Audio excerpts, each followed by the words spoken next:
Break के बाद आपका एक बार फिर से स्वागत है। तो चुनाव स्पेशल 2017 सेमीफाइनल देख रहे हैं आप और चर्चा हम कर रहे हैं बागपत को लेकर और साथ ही साथ पूरे उत्तर प्रदेश में इस वक्त जो सियासी मसले हैं, जो मुद्दे हैं, उसको टटोलने की हमारी कोशिश है। तो चर्चा को आगे बढ़ाएं। हमारे साथ कुछ मेहमान मौजूद हैं, आपको रूबरू करा दे। हमारे साथ मोहम्मद तफज्जुल इमाम साहब हैं जो कि कांग्रेस नेता हैं, अनीश सिद्दीकी है समाजवादी पार्टी नेता और अनिल पंडित है बीजेपी नेता। तीनों मेहमानों का बहुत बहुत स्वागत है। साथ ही प्रणब गौतम और ऋषि मिश्रा हमारे साथ इस चर्चा में बने हुए हैं। तो हम चर्चा करें उसके पहले इस सत्र की शुरुआत करते हैं एक शुभ समाचार के साथ, एक पॉजिटिव न्यूज के साथ। एक रिपोर्ट हम आपको दिखाने जा रहे हैं। दरअसल महाराष्ट्र की ये कहानी है एक महिला को लेकर, कैसे उसके जज्बे ने लोगों को मजबूर कर दिया उसे सलाम करने को, और जरूरत है कि उससे हमारे जनप्रतिनिधि सीख ले। तो हर रोज की तरह आज भी एक रिपोर्ट हम पेश करने के बाद देखिए और अपने जहन में उतारने की कोशिश कीजिए।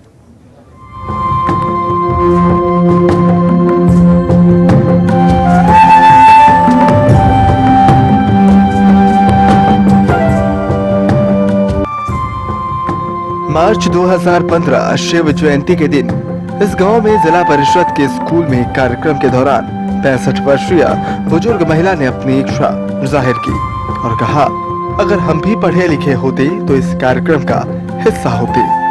उस बुजुर्ग महिला की बात सुनकर योगेंद्र ने कुछ ऐसा किया जिसको करना शायद मुश्किल था, लेकिन योगेंद्र ने बिना किसी की परवाह किए गाँव में सर्वे किया, जिसके दौरान उन्हें पता चला कि सिर्फ एक ही महिला नहीं बल्कि 28 बुजुर्ग महिलाएं सामने आई जो बढ़ती उम्र में भी पढ़ाई करने की इच्छा रखती हैं।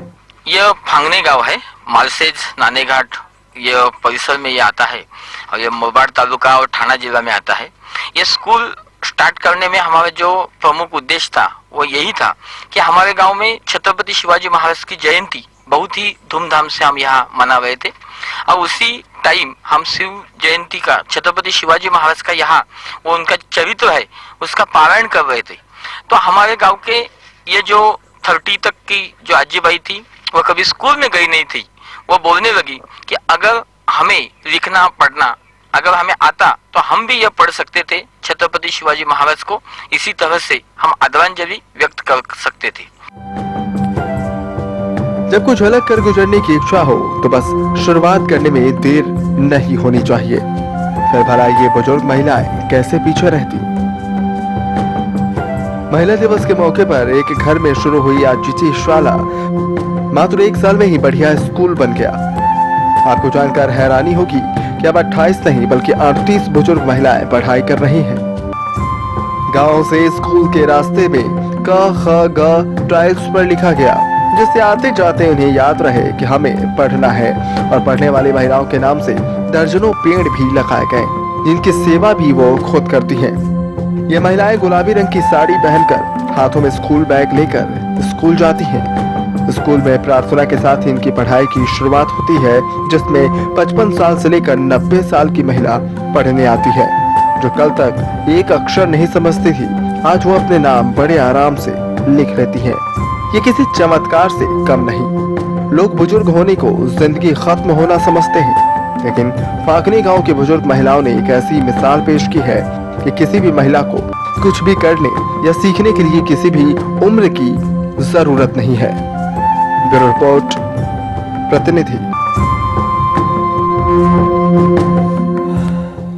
तो वाकई एक नई ऊर्जा मिलती है ऐसी जब रिपोर्ट्स हमारे सामने आते हैं। और वाकई मैं बार बार कहता हूं, जब भी ऐसी खबरें हमारे पास आती हैं चुनावी चर्चा में, इसलिए हम आपके बीच ये रखते हैं ताकि हमारे जो जनप्रतिनिधि हैं उन्हें कुछ सीख मिले और इससे जज्बे से वो कुछ सीखे ताकि समाज का कल्याण हो। अगर हर किसी में इस तरह के का जज्बा देखने को मिले, इस तरह के वो बदलाव के चुनावों में भी पॉजिटिविटी अभिनव खत्म होती है। बिल्कुल खत्म होती है। ये चिंता का सबब। मैं एक वाकया बताना चाहूंगा कि राजनारायण जी लड़ा करते थे, बड़े समाजवादी नेता थे। बिल्कुल। और उस समय क्या हुआ कि बनारस में औरंगाबाद हाउस है, कमलापति त्रिपाठी जी का घर, और बहुत बड़ा राजनीति का केंद्र माना जाता था एक समय में जी। तो उस औरंगाबाद हाउस के सामने, ठीक हाउस के सामने रामलीला मैदान है, ठीक है। और कमलापति त्रिपाठी जी को राजनारायण साहब भैया भैया कहा करते थे, खासकर जब चुनाव लड़ रहे हो और एक दूसरे के विपक्षी हो तो वो उनसे उनके पैर छूकर उनको प्रणाम करके उनसे अपने चुनाव लड़ने के लिए चंदा भी मांग लेते थे। अच्छा जी, तो राजनीति का स्तर वहाँ तक था, वो प्रबुद्ध राजनीति जिसको कही जा सकती है। तो एक बार ये हुआ कि वो उसी औरंगाबाद हाउस के सामने रामलीला मैदान में भाषण दे रहे थे। तो चूंकि समाजवादी थोड़ा भड़कते ज़्यादा हैं, ठीक है, तो जी मान लीजिए जी, समाजवादी थोड़ा भड़कते ज़्यादा है। तो औरंगाबाद हाउस से कुछ जो उनके समर्थक लोग थे त्रिपाठी जी के, वो पत्थर कंकड़ फेंकते थे। तो जो वहाँ, अब क्योंकि ये ज्वलंत भाषण दिया करते थे राजनारायण साहब, तो वो पब्लिक भड़क जाती थी कि देखिए ये लोग मेरे ऊपर जो है पत्थर फेंक रहे हैं। तो उस समय कमलापति त्रिपाठी जी की पत्नी थी, वो राजनीतिक महकमे में बहू जी के नाम से बहुत प्रसिद्ध थी। तो कहा जाता था कि कहीं न कहीं सारे मुद्दों पे, सारे बड़े डिसीजन लेने में उनका हाथ हुआ करता था। तो उनको वो भाभी के नाम से भी बुलाया करते थे। तो राजनारायण जी का कहना था कि अरे ये पत्थर आप लोगों के ऊपर नहीं, मेरे ऊपर भाभी जी फेंक रही हैं। तो कैसे मुद्दों को मोड़ देना है या कैसे राजनीति में जो है उसके थाती को बचाए रखना है, ये उन लोगों से सीखना चाहिए। आज जो राजनीति लगातार गर्त में जा रही है, इसे देखकर उन दिनों को याद करने में थोड़ा सुकून मिलता है। बिल्कुल। इसी बीच खबर भी आज आई कि बुलंदशहर में एक आरएलडी नेता की गोली मारकर हत्या कर दी गई। अब से चंद मिनट पहले की ये घटना है। तो राजनीतिक द्वेष में अब हत्याएं भी बहुत आम बात हो गई हैं और यही वजह है कि सियासत के इस स्तर पर न सिर्फ चिंताएं होनी चाहिए बल्कि इसे बदलने की सूरत में जल्द से जल्द अब लोगों को कदम उठाना चाहिए। राजनीति जितनी स्वच्छ होगी, हमारा विकास उतना ही तेजी से होगा और हमारा देश उतना ही मजबूत होगा। खैर, तो आज बागपत को लेकर हम चर्चा कर रहे हैं और चूंकि हमारे साथ आज मोहम्मद तफज्जुल इमाम और अनीश सिद्दीकी साहब कांग्रेस और समाजवादी पार्टी से हैं और दोनों लोग एक साथ चुनाव मैदान में हैं, तो आज बहुत आसान है एक दूसरे पर हामी भरना है, एक दूसरे की बातों को ये सहमति देंगे और एक दूसरे के साथ मिलकर अनिल जी का विरोध भी करेंगे। तो अनिल जी अकेले हैं लेकिन उम्मीद करते हैं कि अपनी बातों को रख पाएंगे। शुरुआत करें अनिल जी, इस बार आप ही से करते हैं। इस चुनाव में अगर देखें तो लगातार हम बात कर रहे थे जाट को लेकर, क्योंकि बागपत की अगर हम बात करें तो जाट वहां पर बहुत निर्णायक हैं और सबसे ज्यादा उम्मीदें आप लोगों को ही हैं कि अगर जाट वोट आपकी तरफ, आपके पाले में आते हैं तो फायदा मिलेगा आप लोगों को। हालांकि आरएलडी के प्रभाव का इलाका है, तो अगर आरएलडी सक्रिय हो गई, अगर वोट बटोरने में कामयाब हो गई, नुकसान आपका तय है। देखिए अभिनव जी, भारतीय जनता पार्टी जातिवाद की राजनीति नहीं करती, लेकिन मैं मानता हूं जाट एक फैक्टर पश्चिम उत्तर प्रदेश में बड़ा फैक्टर है। हाँ। जो सहारनपुर से लेके और आगरा टूंडला तक एक फैक्टर है, उसको नजरअंदाज नहीं कर सकते हम लोग। लेकिन पिछले काफी समय से जो घटनाएं उत्तर प्रदेश में हुई हैं, हाँ। उन सबको देखें तो हमने जाट लीडरशिप को हमेशा आगे रखा है। हाँ। चाहे संजीव बालियान जी हो, चाहे सतपाल मलिक जी हो, हाँ। लगातार खुद में मुद्दे हैं, ये नाम तो खुद अपने आप में एक मुद्दा है। जिन लोग आपके लिए हो सकते हैं, लेकिन भारतीय जनता पार्टी के मजबूत सिपाही हैं। अच्छा। और जाट समाज, क्योंकि किसानों के लिए जितना भारतीय जनता पार्टी कर रही है उस सबको देखते हुए हमें पूरी उम्मीद है कि जाट समाज भारतीय जनता पार्टी का मजबूती से साथ देगा इस चुनाव में। चलिए, उम्मीद आप कर रहे हैं कि जाट समाज इस बार मजबूती से साथ देगा। जानेंगे कांग्रेस और एसपी के नेताओं से भी कि आपकी बातों में उन्हें कितना दम नजर आता है। एक दर्शक है, उनसे बात कर लेते हैं। फिलहाल स्वागत है आपका प्रतिनिधि में, नाम बताइए, कहां से बात कर रहे हैं आप? ये बड़ी खराब बात है भाई साहब, नमस्कार जी। नमस्कार। ये बड़ी खराब बात है, नाम जरूर पूछते हो आप। अपना वजूद छिपा के मिलेगा क्या? हाँ, यही तो बात है, आप लोग सब छुपाते हैं और हमसे आप पूछते हैं। अब नेता जो है वो मुद्दे छिपा ले, जनता जो है नाम छिपा ले, तो देश का होगा क्या? हाँ, यही तो है, इसी का तो रहस्य बना हुआ है। हाँ। रहस्य इसी को कहते हैं। चलिए, तो रहस्य उद्बोधन नाम बता दीजिए, नाम में क्या रखा है? हाँ। नाम तो मेरा है अब्दुल कबीर। हाँ, और आप बार बार नाम इसलिए छिपा लेते हैं और उम्मीद करेंगे कि अनिल पंडित साहब अब आपके खिलाफ हो जाएंगे। नहीं, पंडित जी के खिलाफ नहीं होंगे आप मेरे। जी बताइए जी, मसला बताइए महाशय, क्या है? मसला आप बताइए, आप क्या पूछ रहे हैं? पहले से बताइए आप क्या पूछ रहे हैं? बागपत को लेकर हम बात कर रहे हैं, और चूंकि आज कांग्रेस और एसपी चूंकि गठबंधन में चुनाव दोनों मिलकर लड़ रहे हैं, तो दोनों के प्रतिनिधि हमारे साथ हैं और उनके अभिनव, मैं एक खिलाफ प्रश्न मार्केट पूछना में इस चाहूंगा। बार बीजेपी ताल ठोक रही है, तो वो भी है। क्या लगता है आपको कि इस बार के चुनाव में कौन से ऐसे मुद्दे हैं जो जन सरोकार के हैं, जिसे छूने में इनमें से कोई एक पार्टी कामयाब हुई हो? टीवी सेट का वॉल्यूम कम कर दीजिए महाशय जरा। कर दिया जी भाई साहब। जी जी बताइए, इस चुनाव पर आप अपनी प्रतिक्रिया बताइए। मैं प्रतिक्रिया तो जब बताऊं जब आपका कोई मतलब समझ में आए। मतलब हमारा नहीं समझ में आता आपको? और क्या, हम तो आपका तो मेरा आज तक मतलब समझ में नहीं आया, आलोक जी का मतलब समझ में नहीं आया। और आप क्या कहेंगे मुझसे? हमारा मतलब आप बस टाइम इतना वेस्ट है कर रहे कि हो भाई साहब, आप मैं आपका फोन काट रहा हूँ, जी, बस जी। आप ये कह दोगे बस और कुछ नहीं है। नहीं नहीं बिल्कुल हम आपका फोन नहीं काटेंगे, आपकी बात सुनेंगे। हमारा मतलब बस यही ये है तो कि कह रहा हूं। चुनाव में जब आप वोट डालने जाए तो उसके पहले जितनी भी राजनीतिक पार्टियां हैं इनकी मंशा आप समझ चुके हो। हमारा बस इतना ही मतलब है, और हम वही समझाने की कोशिश कर रहे हैं। मंच पर बैठे हैं तमाम पार्टियों के नेता, आपके अब्दुल साहब। जी अब्दुल जी। साहब, मैं सोच रहा था कि क्यों ना आपकी दोस्ती एक बार पंडित जी से करा दी जाए। आपकी दोस्ती मुझसे तो कोई भी दोस्ती करने को तैयार ही नहीं होगा। मेरे तो प्रश्न का कोई जवाब ही नहीं देता। आज मिल जाएगा, आप प्रश्न रखिए। आज हमारे बहुत दिग्गज नेता बैठे हुए हैं, देंगे आज आप जवाब। एक कदम बढ़ाइए और पंडित जी से दोस्ती कर ही लीजिए। नहीं, पंडित जी से मैं आपसे क्या मालूम करूं? मैं तो आलोक जी भी मेरे की प्रश्न का जवाब नहीं देते। तो आप जितना नेता घर बैठे हुए हैं, पंडित जी को छोड़ के आप हमारे मंच पर तो हम रोज यक्ष प्रश्न का जवाब ढूंढ लेते हैं। आप कौन सा सवाल तलाश रहे हैं? मैं ये पूछ रहा हूँ। बात रखें अपनी आप। बात बताइए महाशय, क्या क्या कहना चाहिए? जवाब हम कोशिश करेंगे, जरूर ईमानदार कोशिश करेंगे कि आपकी बात का जवाब हम दे सके। कोशिश यही है कि आप छुपा रहे हैं। हम कुछ नहीं छिपा रहे, जो हमारा है वो आपके सामने प्रश्न है। रखें, प्रश्न रखें। रखिए, अरे आप छुपा रहे हैं, सबसे पूछ रहे हैं और आप छुपा रहे हैं। आप अपनी आप ये सबकी प्रतिक्रिया ले रहे हैं कि भाई क्या आपके विचार है, हाँ। और आप कौन जीतेगा, किस पार्टी की क्या मंशा है। आप सबकी मंशा जान रहे हैं, आप अपनी मंशा नहीं बता रहे।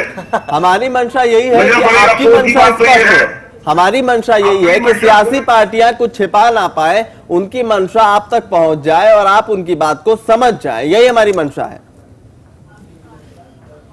वोट आपने दे जा रहे हैं, उत्तर प्रदेश में सरकार आप बना रहे हैं, सियासी पार्टियां मैदान में, इसमें हमारी मंशा होगी भी तो क्या होगी? हमारी मंशा है कि सरकारें जो है वो रोटी के बारे में बात करें। हाँ। हमारी मंशा है कि सरकारें जो है वो रोजगार के बारे में बात करें। हमारी मंशा है कि सरकारें बिजली के बारे में बात करें। हमारी मंशा है कि इस जाड़े की रात में कोई भूखा न सोए, यही हमारी मंशा है। और ये सभी लोग मिलके जो आपको अभी तक धोखा देते आए हैं, ये आपको धोखा ना देने पाए, यही हमारी मंशा है।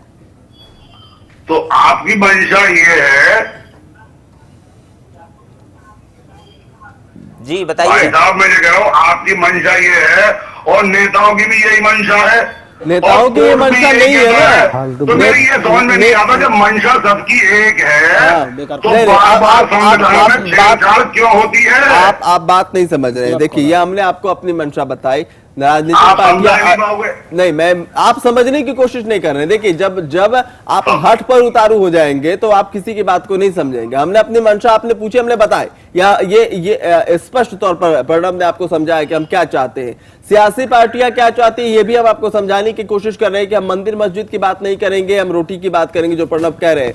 अगर सियासी पार्टियां कह रही है हम आरक्षण और लैपटॉप और मोबाइल की बात करें, हम कहते हैं नहीं, हम भूख की बात करेंगे। तो ये कंट्राडिक्शन जो है खत्म करने और तमाम लोगों का असली चेहरा आपके सामने रखने की हमारी कोशिश है। लेकिन अगर आपको हट है कि इसमें भी कुछ छिपाने की हम कोशिश कर रहे हैं, तो हम उम्मीद करेंगे कि आप उसे खंगालिए और जो असलियत है उसे सामने लाइए, कि बाकी जो दर्शक भी आपकी तरह सोच रहे होंगे उन्हें आपको भी ये कुछ मिले। मानना पड़ेगा कहीं ना कहीं कि अभिनव जो है वो आपकी तरफ से इनसे प्रश्न पूछते हैं, न कि ये अभिनव के खुद के प्रश्न हैं।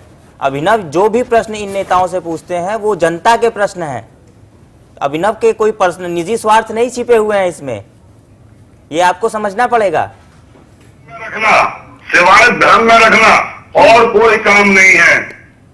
जैसे दुनिया धर्म है वैसे ही नेता धर्म है, वैसे ही मीडिया धर्म है। धर्म के अलावा और कोई काम नहीं है। सब जानते हैं किसका क्या मतलब है, किसका क्या मतलब नहीं है, पार्टी में जानती है, लेकिन लोग उठा के एक ही शब्द आता है, जनता। नेता कहते हैं जनता जानती है, हम जनता के हित में काम कर रहे हैं। मीडिया कहती है हम जनता की आवाज उठा रहे हैं। जो कहते हैं हम जनता, पर एक शब्द का बड़ा प्रचलन होता है, जनता जनता जनता। जनार्दन है जनता। तो हम तो साहब कुछ नहीं करे, हम तो सेवा कर रहे हैं, जनता की सेवा कर रहे हैं। बस इसी जगह आपका एक जवाब दे देता हूं। आपको इतनी देर से सभी लोग बैठ के अगर बहुत धैर्य के साथ सुन रहे हैं तो यही हमारा काम था। आपको हमने मंच दिया, अन्यथा आप कहां चिल्लाते रहते और आपको कौन सुनता? आप अपनी यही मंच था जिसने आपको सकते मंच हैं। दिया और आपने जवाब दिया यहाँ पर। तो यही तो हमारा कार्य था। आप क्या इसको नहीं मानेंगे कि हमने आपको एक मंच दिया? जवाब तो भाई साहब दुनिया के अंदर आपके प्रश्न क्या है? आप उस समय से गाए बगाए जा रहे हैं। आपके डायरेक्ट प्रश्न किससे है? आप प्रश्न कीजिए। आप हमारे प्रश्न ये है भाई साहब, हमारा एक प्रश्न है, हाँ बस खाली एक प्रश्न है। हाँ बोलिए ना, प्रश्न बोलिए अपना। किसने क्या? किसने बताओ, बस किसने का मतलब बता दो, किसने।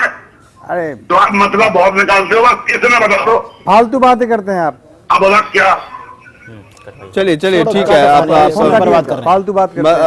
आपने जितनी बातें की हमने आपको समझाने की कोशिश की है। शुक्रिया हमें फोन करने के लिए। और इस तरह के जो मकसद आप टटोलने की कोशिश करते हैं या वक्त आप अपना भी बर्बाद करते हैं, शायद आपके पास हो सकता है कि फुर्सत के वक्त ज्यादा हो, लेकिन हमारे पास वक्त कीमती और अपने चुनाव प्रचार को छोड़कर, अपने क्षेत्र के कामों को छोड़कर नेताओं को हम यहाँ पर बुलाते हैं, बिठाते हैं ताकि आपके कुछ सवालों का जवाब दे पाएं, मुद्दों पर चर्चा कर सकें। और इस तरह वक्त बर्बाद करना शोभा नहीं देता। बड़ा प्लेटफॉर्म मिलता है जनता को अपनी बात रखने के लिए। और चलिए वापस आते हैं। तो अनिल पंडित साहब ने अपनी बात रखी जाटों को लेकर। हालांकि इन्होंने एक लाइन में स्पष्ट कर दिया कि हमारी पार्टी जाति की राजनीति नहीं करती, लेकिन जाट जो मतदाता इस बार बीजेपी के पाले में है। ये अच्छी और खूबसूरत बातें हैं। सियासत में इसके इनकी पार्टी क्रिमिनलों की राजनीति करती है। पंडित जी, एक आंकड़ा है हमारे पास, वेस्टर्न यूपी में 73 टोटल विधानसभा क्षेत्र हैं, उसमें से आपने 29 ऐसे लोगों को दिया है टिकट जो सीरियस, जिनके विरुद्ध सीरियस क्राइम है।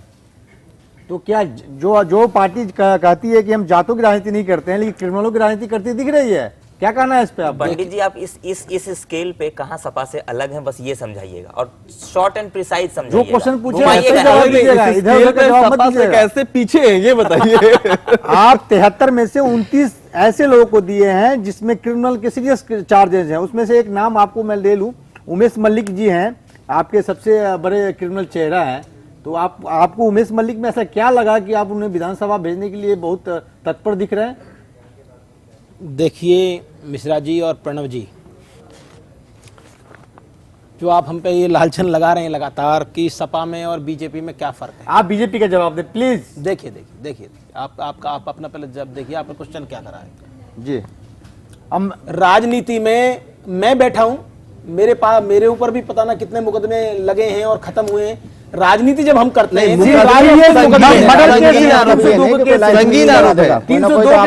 उत्तर प्रदेश के अंदर आप कैसी बात कर रहे हैं मिश्रा जी? उत्तर प्रदेश के अंदर आप पुलिस को 5 लाख रुपए दीजिए, मर्डर केस कल तक आपको लपेट देगी पुलिस। गुंडा राज चल रहा है यहाँ प्रदेश के अंदर, सब ये राजनीतिक गुंडा राज चल रहा था इसलिए आपने क्रिमिनल को टिकट दिया। ये राजनीतिक, आप क्या कहना चाहते हैं? गुंडा राज है तो टिकट दे देंगे। क्यों बीजेपी नेताओं पर सबसे ज्यादा पैसे खर्च करके 5 लाख रुपए खर्च करके ये ऐसे संगीन हमारा हम अपनी बात पहले एक बार अनिल पंडित जी को चार्ज कर ले, उसके बाद अभिनव जी जब आपने कोई बात हमसे कही है तो उसको सुना पूरा। जी बताइए। हमारा कहने का मतलब यह है कि भारतीय जनता पार्टी के ऊपर जो इल्जाम लग रहे हैं कि हमने क्रिमिनल लोगों को टिकट दिए हैं, जी, ये लोग वो हैं जो राजनीति करते हैं, समाज के मुद्दे उठाते हैं, जो समाज में लड़ते हैं, तो इनमें मुकदमे भी दर्ज होते हैं। 302 का केस है, मर्डर केस है। 302 नहीं, इस देश के अंदर कोई सा भी मुकदमा राजनीतिक तौर पर लगाया जा सकता है। इंडियन पैनल कोड 302 का दफा लगे हैं। नहीं, कोई सजा तो नहीं है, मुलजिम है, मुजरिम थोड़ी है। तो उसे तो आपके लिए बिहार में भी सूरजभान क्रिमिनल नहीं है, रमा सिंह क्रिमिनल नहीं है। हमने कौन सा सूरजभान को टिकट दिया? आपके गठबंधन में एलजीपी के सांसद हैं। जब आपको फर्क होता है मोदी के बगल में जब सूरजभान बैठते हैं, रामा सिंह बैठते हैं, तो आपको बहुत सीना 56 इंच की हो जाती है। है? देखिए ऐसा है, ये तो एलजीपी वाले जवाब देंगे। अरे तो आपके गठबंधन है, मोदी जी प्रचार करने गए थे अब 2014 मोदी जी गए थे, आप सपा के से जुड़े सवाल आज कांग्रेस से पूछ रहे हैं, नहीं पूछ रहे हैं? देखिए मेरी बात सुनिए, भारतीय जनता पार्टी के अंदर जो आप लोग कह रहे हैं कि क्रिमिनल हैं, ये छवि है, अच्छा छोड़ दीजिए, एलजीपी की ऐसा बात कुछ छोड़ नहीं दीजिए, है। एलजीपी की बात छोड़ दीजिए। जी। आपके बिहार के प्रदेश अध्यक्ष, सॉरी मैं इसमें एक क्वेश्चन से पूछ हाँ, लूं, हाँ। बिहार के प्रदेश अध्यक्ष नित्यानंद राय जी आप नाम सुने होंगे, बिल्कुल सुने हैं। एक नंबर के क्रिमिनल हैं, क्रिमिनल बैकग्राउंड से हैं, उन पे मिश्रा जी 30 मर्डर केस चल आपका रहे हैं। बस चले ना, साइकिल चोर था वो। आप तो उसको आदि काल के लोगों को भी क्रिमिनल बता दें। भारतीय जनता पार्टी को बदनाम करने की एक साजिश है ये। जैसे ही हमारे मजबूत लोग सामने आते हैं तो हम उनको क्रिमिनल बता देते हैं। आपके क्रिमिनल गांधी हो जाते हैं, उनके हमारे क्रिमिनल है ही नहीं। मिश्रा जी, उनका कहना ये था यहाँ पे, हालांकि वो शायद बता ना पा रहे हो, उनका कहना है कि नित्यानंद राय साहब जो है ना, वो वाल्मीकि बनने के पथ पर चल चुके हैं। वाल्मीकि नहीं है, जो संघर्ष करते हैं, जो जमीन पे रहते हैं, जो जनता के मुद्दे उठाते हैं, जो विरोधियों से लड़ते हैं, उन पर मुकदमे तो आम है। यानी कि बाकी जो आपके उम्मीदवार आपने खड़े किए हैं वो जनता के मुद्दे नहीं उठाते हैं, जनता के बीच नहीं जाते, जिन पर चार्जेस नहीं है, यानी कि वो जनता से जुड़े हुए नहीं है। अभिनव जी, बहुत से कार्यकर्ता बहुत ही कहीं ना कहीं उत्साह में होते हैं, संघर्षशील कुछ ज्यादा होते हैं, तो उनको जब समय आता है तो विरोधियों को सामने टारगेट कर लेते हैं। जैसा संगीत सोम जैसे अति उत्साहित आपके कार्यकर्ता कुछ देखिए हैं। संगीत सोम जी के बारे में मैंने पिछली चर्चा में भी कहा था, आप आज तो भी बार बार करते, स्थापित नहीं हो पाती ना बात। जनमानस में जनता मालिक है और वही जनता संगीत सोम जी को चुन के भेजती है। उन्हें अति उत्साहित कार्यकर्ता मानते हैं आप? बिल्कुल अति उत्साही नहीं है, वो राष्ट्रभक्त हैं जो आपने समाज के लिए वहां लड़ाई लड़ रहे हैं। चलिए ठीक है, ठीक। अनीस साहब आपसे मैं जानना, ऐसे जो राष्ट्रभक्त हैं, चूंकि बागपत की बात हम कर रहे हैं, बगल में ही है मुजफ्फरनगर, तो ऐसे जो इनके सिपाही हैं राष्ट्रभक्त जिनका ये नाम दे रहे हैं, कितना प्रभावित है इस बार बागपत का चुनाव, या फिर उत्तर प्रदेश, पश्चिमी उत्तर प्रदेश की अगर बात करें पश्चिमी उत्तर प्रदेश ही जानती है कि संगीत सोम जी के क्या रोल था नरसंहार करने में, वहाँ पर जो है आपके मुजफ्फरनगर कांड में नंबर 1 पर थे ये, और इन्हीं की एक्टिविटी से जो है पूरा नरसंहार हुआ वहाँ पर जो है। अकेला इनका नहीं था, अकेला इन्होंने हक नहीं बनता है बीजेपी को चार्ज करने का, आपका भी था। आपके जो है उसको नहीं कंट्रोल किया जाता तो बहुत ही बड़ा जो है वहाँ पर 15 एसपी के 6 कांग्रेस के जो बगल में बैठे हैं आपके सहयोगी, दोनों मिला के 21 ऐसे कैंडिडेट हैं जिसपे सीरियस चार्ज है क्रिमिनल बैकग्राउंड का। जी जी तो बताएं आप बीजेपी पर कैसे चार्ज कर सकते हैं कि ये गंदे हैं और आप साफ हैं? देखिए जब आपने अच्छे कैंडिडेट दिए, ये क्रिमिनल जब कैंडिडेट कोई भी मतलब दंगा या कोई भी ऐसी बात भड़कती है तो उसमें कोई ना कोई इसके अंदर पॉजिटिव पॉइंट ऐसा होता है कि इसको शुरू कौन करवा रहा है। ये बात करें भाषण और ये जो सोशल मीडिया के जरिए जो ऋषि जी जो आंकड़े रख रहे हैं वो ये है अनीस साहब, जो उम्मीदवार आपने उतारे इस बार 21 उम्मीदवार की वजह थी सारी। अभिनव जी, इनके एक मंत्री आजम खान जी फोन करके अपराधियों को छुड़वाते हैं, मुजफ्फरनगर दंगे के अपराधियों को, उसको नहीं देखते। एक सरकार का क्या काम होता है कि गलत आदमी कोई भी हो, आजम खान जी ने कोई फोन नहीं किया, आप कहीं पे कोई एक्टिविटी की है कि हाँ भी किन्हीं को छुड़ाया, आप उन्होंने प्रशासन को आप एक चीज तो सफाई दे दीजिए, आपके नेता शेर सुन लीजिए, वो ज्यादा जरूरी है। बात तो भाती नहीं उनको, पर अपनी बुराई नजर आती नहीं उनको। बहुत खूब, बहुत खूब। ये वाला हाल है सर। आपकी शेर बहुत अच्छा लगा। मेरा एक क्वेश्चन है, आप दोनों एक ही कोalition के नेता हैं। आजम खान भारत माँ को डायन कहते हैं, एक सीनियर मिनिस्टर हैं, इस पे आप दोनों का क्या राय है? क्या वो सही कहते हैं? ऐसे नेता आपके पार्टी के सरताज बने हुए हैं आज। किसको डायन कहते हैं? भारत माता। नहीं, ऐसा कुछ नहीं। कहा क्या झुठला नहीं सकते, ये मीडिया में ने इस बयान को कई बार चलाया है। भारत के लिए ऐसा नहीं बोल सकते। भारत माँ को डायन तक कहा है, जो है बहुत अच्छे और बहुत बड़े नेता हैं वो अरे उत्तर भाई साहब, प्रदेश के इनके जो है लिए ये कोई जवाब भारत माता को डायन कोई जवाब कहते नहीं हैं, है कि बहुत ISI अच्छे के लोग अपने आप को हैं। एजेंट बताते हैं, ISI का समर्थन करते हैं। सच्चाई को बीजेपी के लिए तो मुस्लिम सारा आतंकवादी है, ओसामा बिन जिसको लादेन चाहे और आतंकवादी बना दे, जिसको चाहे वो दाऊद बना दे, इब्राहिम को ऐसा नहीं अपना होना चाहिए। आइकॉन मानते देखिए, हैं। ठीक है अनिल जी, केंद्र में आने के लिए झुठलाइए मत अनिल जी। बीजेपी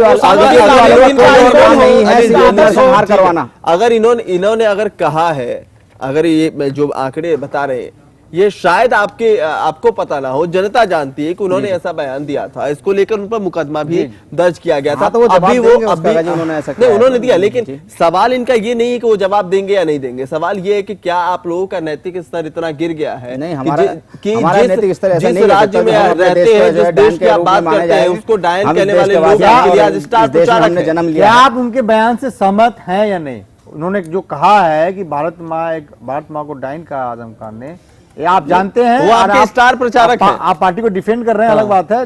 इस प्रकार से डिफेंड करना एक गलत संदेश जाता है। आप पहले एक भारत के नागरिक हैं, उसके बाद समाजवादी या कांग्रेस या बीजेपी के नेता हैं। नहीं, मेरे यदि मेरे कोई ध्यान में हमारे ये है कि भारत उन्होंने माँ ऐसा के लिए कोई बयान ऐसे दिया है, शब्दों का अदरवाइज इस्तेमाल जब तक मैंने करता है, बयान सुना नहीं, जब तक मैं उसके बारे में कुछ नहीं बोल सकता। ये रटा वाला लाइन आप नेताओं का होता है, जी, मैंने जी। सुना नहीं है, मेरे इन्फॉर्मेशन में जो नहीं है, मेरे मेरे नजर में नॉलेज होगा, में जो नहीं है, मेरे आते ही कार्रवाई करेंगे, माइंड इसे में छोड़ होगा, वही सवाल का दीजिए। मैं जवाब जनता दे देख रही है, नरेंद्र यूपी मोदी देख रही को है। नरेंद्र मोदी को कुत्ते का पिल्ला कहा था, वो याद है? नरेंद्र मोदी ने खुद जनता को मेरा कुत्ते का सवाल पिल्ला ये याद बनाने है, को- ये याद है। नरेंद्र मैं मोदी ने आजम खुद खान ही की कहा बात था नहीं कि याद ये थी। कुत्ते के पिल्ले हैं। नहीं, उस पर उन्होंने सफाई नरेंद्र दी। मोदी एक आप प्रधानमंत्री हैं इस देश आप के, उनको नरेंद्र क्या मोदी की बात वकालत देती है कर कि रहे हैं, मुसलमान समाजवादी की कर मुसलमान रहे को हैं। मतलब समाजवादी पार्टी के लिए आप बैठे हैं, नरेंद्र मोदी के लिए बैठे हैं, वैसा ही सवाल हम आपसे पूछेंगे। जवाब आप किसके लिए देंगे, नरेंद्र मोदी के लिए देंगे या नहीं, पार्टी समाजवादी के लिए देंगे हम, अपनी पार्टी के लिए? पार्टी तो के पार्टी का जवाब जवाब ये दीजिए मुझे कि आपके आजम खान ने प्रधानमंत्री रहते हुए नरेंद्र मोदी को कुत्ते का पिल्ला कहा, ये कितना शोभनीय है और आप क्या समर्थन करते हैं, खंडन करते हैं? आप मुझे इस बात का जवाब दीजिए।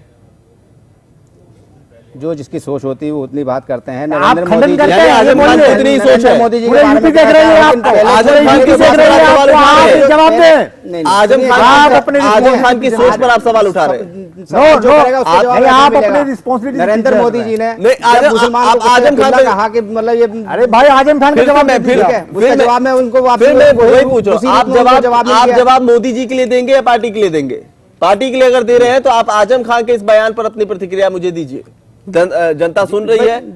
भाई जैसा उन्होंने क्वेश्चन किया वैसे ही उनको जवाब मिला मोदी जी को। तो फिर आप कैसे अरे अलग क्यों है? कहा कि फिर मुसलमान कैसे को फिर कुत्ते का कैसे बच्चा? कहते हैं बीजेपी से कुत्ते आप का अलग पिल्ला है? क्यों उन्होंने बोला? क्यों आप बीजेपी से अलग है? देखिए अभिनव जी, ये सब अनीस भाई जो ये कह रहे एक हैं, प्रधानमंत्री राजनीति पद व्यक्ति को व्यक्ति मत देखिए, प्रधानमंत्री जैसे गरिमामयी पद को गरिमामयी पद पर बैठे व्यक्ति को आप कुत्ते का पिल्ला जैसे शब्द से संबोधित करते हैं और बाद में हम कहते हैं कि हम बीजेपी से बिल्कुल अलग है, हम स्वच्छ राजनीति करते सोचना हैं। चाहिए कि जनता के अगर बारे वो में उन्होंने क्या- नहीं सोचा क्या तो विचार आपके रखते हैं आजम वो खान अपने? ने क्या सोचा? उनके लिए पूरी हिंदुस्तान की जनता एक जनता है, हर कल आजम बराबर खान ने है। बयान दिया है उनको कि अपना सोचना चाहिए कि मस्जिद वो क्या तोड़ने के लिए जनता मैं को बोल रहे हैं। आरएसएस और हिंदू संगठनों का साथ दूंगा। उसके पहले देश के लाल किले को तोड़ दिया जाए, ताजमहल को तोड़ दिया जाए और जितने पुरानी इमारत है सबको तोड़ दिया जाए।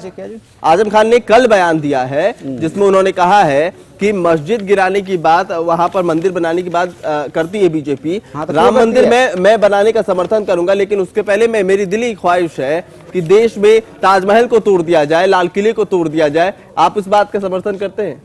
विधान से हटकर कोई भी काम नहीं होगा। अगर सुप्रीम कोर्ट ऑर्डर देती तो है फिर कि क्यों आप नहीं समझाते आप मंदिर आजम और खान मस्जिद का, साहब तो को? आजम खान को क्यों नहीं कोर्ट समझाते के- आप? हम कोर्ट के मतलब फैसले पे सहमत हैं। तो क्या आजम खान अपने आप में कोर्ट है? नहीं, आजम खान आपकी भाई, पार्टी उनके मुद्दा- बातों को मुद्दा जो कंडेम उठाती क्यों नहीं बीजेपी उठाती करती? है। कंडेम क्यों नहीं करती? मुद्दा कौन उठा रहा है? चलिए बीजेपी कांग्रेस उठा से रही है। जान लेते हैं। उनको क्या- आजम खान के बयान से आप सहमत हैं? जिन बयानों पर हम चर्चा कर रहे हैं, कितना सहमत है? बीजेपी मुद्दा उठाएगी उसको जवाब नहीं, तो अब मिलेगा एक बार वैसे ही। उनका पक्ष भी हम जान इसमें लेते क्या हैं। कर सकते हैं? आजम खान साहब अगर इस आप तरह के जब बयान उनको देते हैं, चुनाव मेरा यही टाइम सवाल कांग्रेस के प्रतिनिधि चुनाव से के है, टाइम क्या पे राम आजम मंदिर खान याद के आ बयान जाता से आप है, सहमत तो हैं? इसमें किसी की गलती नहीं जवाब देने वाले की। मेरा सवाल जैसा कांग्रेस क्वेश्चन के किया जाएगा प्रतिनिधि वैसे ही से, जवाब आप मिलेगा। राम मंदिर का मुद्दा उठाएंगे तो आप आपकी ताजमहल वजह- तोड़ेंगे, लाल किला तोड़ेंगे, अनिल देश जी, को तोड़ेंगे। अनिल जी, नहीं, आपका ये क्या कहाँ का तरीका है? अनिल जी, आपका बस चले तो अरे आपको सब कुछ समाजवादी तोड़ दें। पार्टी ने आजम खान जी को रखा आपने इसलिए बाबरी मस्जिद तोड़ दी। देश तोड़ो, आपने उत्तर बाबरी प्रदेश मस्जिद तोड़ो, तोड़ दी, इसलिए तो आजम आप खान ताजमहल बनाएंगे। तोड़ दोगे, आपका क्या भरोसा? जब समाजवादी पार्टी भारी कमजोर होती है, आजम खान को आगे करके पोलराइजेशन की राजनीति करते हैं। अनिल जी, हिंदू और मुसलमान में देश पैदा करते हैं। आपके ऊपर कैसे फेंक भारतीय जनता पार्टी ने हिंदू मुस्लिम की राजनीति नहीं करी। ये तो सबका आरोप एक दूसरे पर है। पोलराइजेशन का पोलराइजेशन के लिए आजम खान को आगे लाया गया है। शर्म आनी चाहिए। आपको मिलता है। प्रधानमंत्री बनने के बाद उन्होंने अरे क्या काम प्रधानमंत्री को रावण कहा उन्होंने कल। एक- शर्म आनी चाहिए आजम खान जी को। किया? नहीं एक सीनियर कैबिनेट मंत्री उनका ऐसे भाषण नहीं देना आपको चुन चाहिए। करके एक गद्दी पे बिठाया, जो गद्दी पे बैठने के बाद उन्होंने आज तक क्या किया? आप लेकिन भी- एक बात समझिए आप- अनीस भाई, उत्तर प्रदेश की जनता देख रही आप है, नोटबंदी तय कर देगी। आप भी भड़काने वाले- एक एक करके रखिए, एक एक करके रखिएगा तो जनता सुन पाएगी, वरना किसी की बात उसे समझ नहीं 140 आएगी। आदमी जो है नोटबंदी के उसमें मारे गए हैं। अब कभी भी उन्होंने एक बार सर, अफसोस मैं जाहिर नहीं किया। सवाल कुछ और किया था। आप देखिए, आप अनिश जी रटे रटाए बातों पे मत प्रधानमंत्री को जो है आइए। अनिल जी मैं पूछ रहा हूँ तानाशाही सब। अनिश जी फतवा जारी कर अनिश देते जी हैं वो। धैर्य रखिए। रटे रटाए जवाब से बाहर निकल कर आइए। कुछ बुनियादी सवाल है जो जनता जानना चाहती है। अगर आजम खान ने प्रधानमंत्री को रावण कहा है तो जनता अगर आजम खान से पूछने नहीं जाएगी, आप समाजवादी पार्टी के प्रतिनिधि के आजम तौर खान पर ने अभी उनके अंदर बैठे, रावण देखा होगा, सुन तरीका है, ऐसे लीजिए थोड़ी। सुन लीजिए, मेरी बात पूरी हो जाने दीजिए। आप यहाँ पर समाजवादी पार्टी के प्रतिनिधि के तौर पर बैठे हैं, इसलिए हम आपसे जानना चाहते हैं इस बयान को आप किस तरीके से लेते हैं? क्या आपका समर्थन प्राप्त है इस बयान को? क्या समाजवादी पार्टी का क्या ऑफिशियल बयान इसको मान लिया जाए। अपनी सहमति ये है कि आजम खान जी ने उनके अंदर रावण देखा हुआ, तो उन्होंने रावण कौन सी कहा। हम दूरदृष्टि उसमें उनमें क्या रोक ऐसी सकते पनप हैं? गई कि उन्हें रावण दिखने लगा और देश के प्रधानमंत्री में उनको रावण नजर आ गया? वो जब ये ओछी राजनीति है यानी। 125 करोड़ जनता के बारे में नहीं सोचते हैं, पूरी 125 करोड़ जनता का जो है पूरे सबकी जेब काट ली उन्होंने। मैंने एक लाइन कहा था कि जाकी रही भावना जैसी, प्रभु मूरत देखी तिन तैसी। उस कॉलर को हम लोग बहुत अच्छे दिख रहे थे, या जो एक प्लेटफॉर्म दिख रहा था जहां की जनता के मुद्दे उठाए जा रहे हैं वो अच्छा दिख रहा था। तो आजम खान के बारे में भी वापस उसी लाइन को दोहरा देता हूं। समाजवादी उन्हें पार्टी मोदी जी के अंदर अगर रावण दिखता है तो उन्हें खुद के अंदर उसको ढूंढने की बिरादरी की राजनीति नहीं करती। अनीश जी, समाजवादी सिर्फ विकास की राजनीति करती है, अनीश जनता भाई, की राजनीति ठीक है। करती है, अनीश भाई, जनता के बारे में देखो, सोचती है, जनता के विकास के आपने बारे अपनी में बात सोचती रखी, है। उसके बाद सुनने की शक्ति भी हम सब लोगों को रखनी चाहिए, जैसे हम लोग भी सुनते हैं। बिल्कुल बिल्कुल। हमारा सीधा सीधा बयान ये है प्रणव जी, इसमें अभिनव जी, जिस तरीका से उत्तर प्रदेश के अंदर समाजवादी पार्टी ने भ्रष्टाचार का कटोरा कांग्रेस को साथ ले लिया है, अब ये बहुत तेजी से नीचे जा रहे हैं। अब जब नीचे जा रहे हैं तो इन्होंने आजम खान जी को आगे खड़ा कर दिया कि आजम खान जी अब ओसामा बिन लादेन की बात करो, अब नहीं सर अब आप दाऊद इब्राहिम की बात करो, आप भी अब आप नहीं सर, नए मुद्दे नहीं, क्योंकि वक्त हो गया, ब्रेक ले लेगा, कभी ये किसी खत्म के करेंगे। विषय पे बोलता नहीं इन्होंने हूं। बोला जो मैं कांग्रेस बोलता को नहीं बोला हूं। अभी, नहीं, इनको आप- हवा निकल गई है। असल आप ये कांग्रेस और सपा जो है गठबंधन कर लिया है, अब बहुत जल्दी इनको उत्तर दिखा देते प्रदेश हैं। की जनता, उत्तर 27 प्रदेश साल की जनता यूपी के हर हाल तरह आप की तो है। आप पे सबसे ज्यादा है कि जिसको 27 साल पानी यूपी पी कर बिहार कोसा था। करते थे आप, आज मित्र हो गए। 27 साल यूपी बिहार। कुछ है बिहार नहीं था, जब हमारा गठबंधन हुआ है, जब की बात अभी भी कीजिए बिहार आप। से इनको सबक मिला है। फिर भी भारतीय जनता पार्टी को देखिए, पूर्ण बहुमत उत्तर प्रदेश की जनता चलिए, देने जा रही आप है। सब लोगों को पूर्ण बहुमत मिले, इसी कामना के साथ ही अनुग्रह एक छोटे से ब्रेक के लिए। ब्रेक के दौरान आप खबरों से रूबरू हो जाइए, वापस जब लौटेंगे तो चर्चा को आगे बढ़ाएंगे।